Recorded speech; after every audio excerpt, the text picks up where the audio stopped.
Alright, so this episode opens up with us seeing Yuji going around Tokyo trying to take out as many cursed spirits as he can, along with his older brother Choso. We'll talk later about how they are actually brothers in a roundabout way, but this is because at the end of Season 2, the character formerly known as Fake Geto, who they are now referring to as Naruto Shikama, we'll get into that as well, using Geto's cursed spirit manipulation curse technique, released like ostensibly thousands of cursed spirits throughout Tokyo, and in the process making cursed spirits known to the world. So Yuji, dealing with his guilt from Sukuna taking over him in the previous season and killing all those people, I guess trying to rectify that the best way that he can by just taking out as many cursed spirits as possible. But now also at the end of Season 2, we saw that since Gojo was captured in the prison realm, the higher ups of Jujutsu Society essentially decided to go full corruption more or less, and saying that everything that happened at Shibuya was his fault more or less, and that the principal Yaga was also in on it with him, so he's sentenced to death, and Yuji's death sentence that was originally put on him, that was put on hold, is now put on him again, and the person that they contracted to take out Yuji is Akotsu. Akotsu, of course, is the character from Jujutsu Kaisen 0, and we see that he immediately finds Yuji and is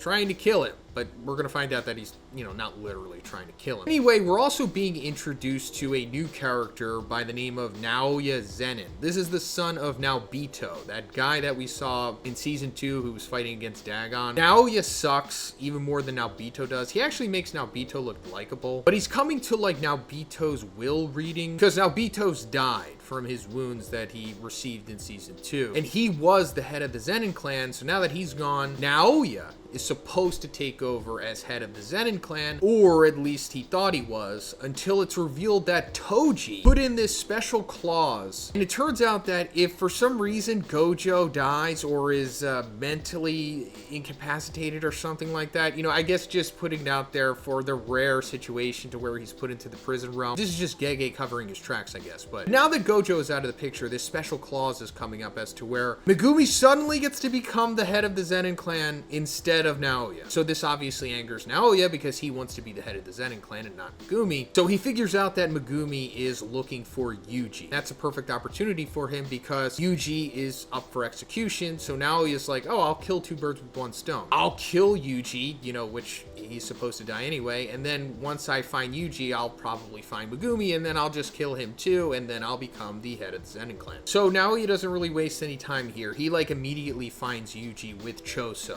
And they all start fighting, and we see that Naoya has the same curse technique as his father Naobito, which is called projection sorcery. I'm not going to waste time with trying to fully explain this because it doesn't really matter. He more or less can make 24 movements instantaneously if they're uninterrupted. So that's why it looks like he's teleported. However, shortly into the fight, Akotsu also shows up. And Naoya's like, whoa, I know you're super powerful. I know you're a special grade. And Naoya himself is not a special grade. He is a special first grade, which is just like a really strong first grade sorcerer. But obviously there's a huge difference between even that and going to special grade. So then they agree that Naoya will fight Choso and Akotsu will go after Yuji since he is the designated executioner after all. So both of these fights are awesome. We knew that they were going to be great. Jujutsu Kaisen's anime really takes care of this series. So long story short, it seems like Choso is at a disadvantage against Naoya since Choso needs to do convergence. He needs to build up his blood to do the piercing blood, like the shooting blood thing. And Naoya's all about speed and instantaneously moving with his projection sorcery. However, it gets to the point of where Choso just unleashes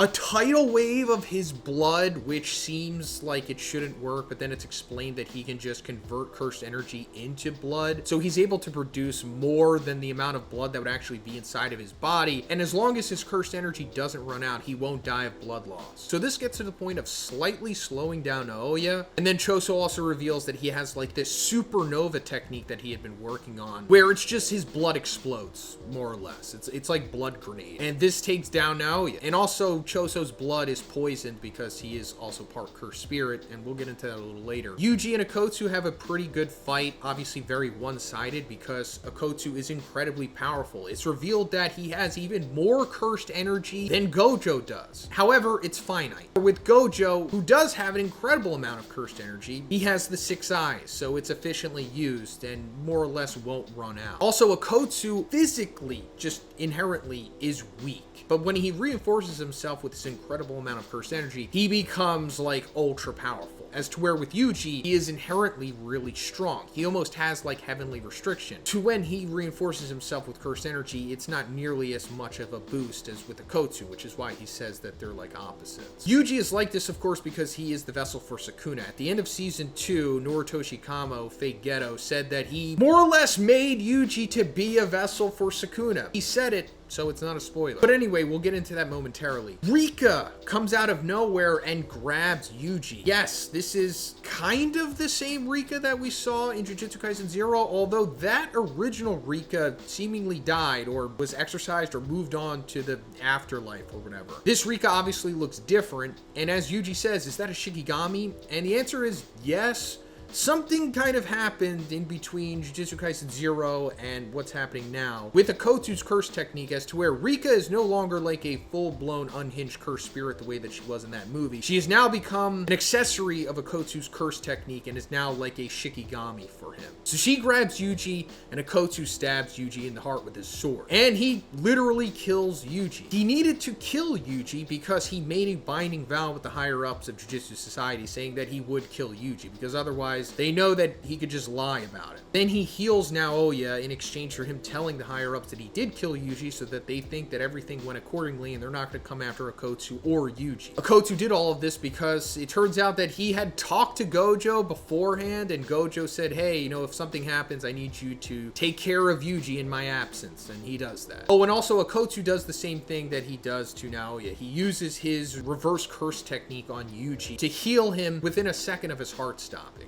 Akotsu is one of the very few characters in this series who can not only perform reverse curse technique on themselves, you know, just healing, but he can perform it on others. I'm not even sure if Gojo can do that. Let me know in the comments if you can. I don't think we ever see Gojo using reverse curse technique on anyone else besides himself. But anyway, for the brief moment that Yuji is dead, we see like this flashback to when he's a baby, and we see his father for the first time, his father by the name of Jin. But we see his grandfather telling him to, you gotta get away from that woman. The woman referring to Yuji's mother, Kaori. So going off of what Yuji's grandfather is saying here, Kaori, who maybe Yuji's father originally met, had died. But Yuji's father, I guess, isn't aware of that. And when we see her, she has the scars across her forehead. These are the same scars that we see across Fake Geto's head, and also when we see that glimpse of who Noritoshi Kamo was 150 years ago. It is not a coincidence. This means that Yuji's mother is none other than the being that is inhabiting Geto's body that is being referred to as Noritoshi Kamo,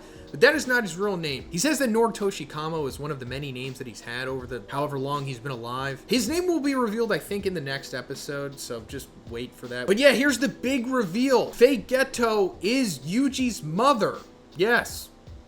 So therefore, he is, in a roundabout way, literally Choso's brother, because it was revealed that the Fake Geto guy who was in Noritoshi Kamo's body 150 years ago had some woman who was Choso's mother get together with a cursed spirit, and then he used his own blood, Noritoshi Kamo Fake Geto's blood, mixed it in there, and that made the Death Womb paintings, which, you know, led to Choso. So Choso and Yuji both have the blood of Fake Geto here, and this is coming full circle because in the previous season, Choso said that one of the effects of his curse technique is that he can sense the blood of his relatives. So he knew when his brothers had died at the end of season 1, and he also felt that Yuji had died in season 2. So that was hinting right there that they have to be siblings if Choso can sense Yuji's blood. And also this goes back at the end of season 2 when Fake Geto had said that he more or less made Yuji to be a vessel for Sukuna. This is confirming that. He inhabited the body of this woman Kaori and gave birth to Yuji purposely so that he could be the vessel for Sukuna. So this is why Yuji is such a beast, because he was made to be so. So after he comes to consciousness and everything's revealed to him by Akotsu and they're all buddy-buddy now, Megumi comes back and he's like, hey, we gotta get you back to Jujutsu High. We'll make sure that you're not caught. We need to talk to Tengen. You know, Tengen, this big overlord master sorcerer that we've been hearing about for the first 2 seasons. They have to talk to Tengen because of what happened with Fake Geto at the end of season 2. Not only him just releasing all those cursed spirits, but him activating the culling game, which we're first hearing about now. Although he alluded to that at the end of season 2 when he said that the bond that he broke or whatever, when he untied that string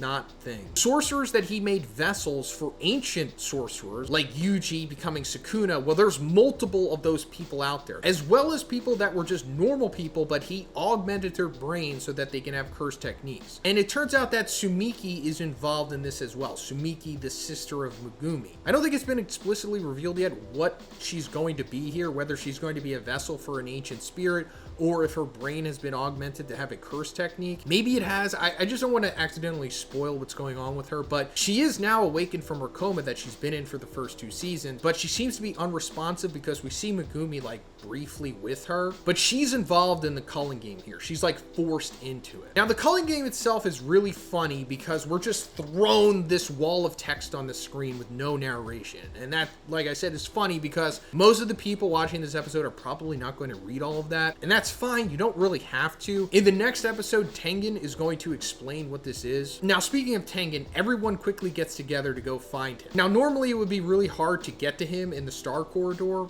or the Tomb of the Stars that they're referring to it in this translation, because there's like 1,000 different doors that could lead to him. However, Choso, like we talked about, has that ability where he can sense the blood of his siblings. And he himself was stored in the Star Corridor in like this special storage facility in there. That's how Mahito got him in season 1. So because the other curse wombs, his other brothers that haven't been reincarnated yet, are still in there, he can sense where they are, meaning that he can narrow down the 1,000 options to just one. And they do that. They go through and they immediately go into Tengen. And that's where the episode ends. Yes, I'm going to be covering the rest of the season. I think we're going to have like 12 episodes maybe. So we have like 11 more weeks of this, which is pretty good. Let me know what you thought about it in the comments, guys. If you liked it, please give it a like and please subscribe if you haven't already. Have a great day and I'll see you in the next one.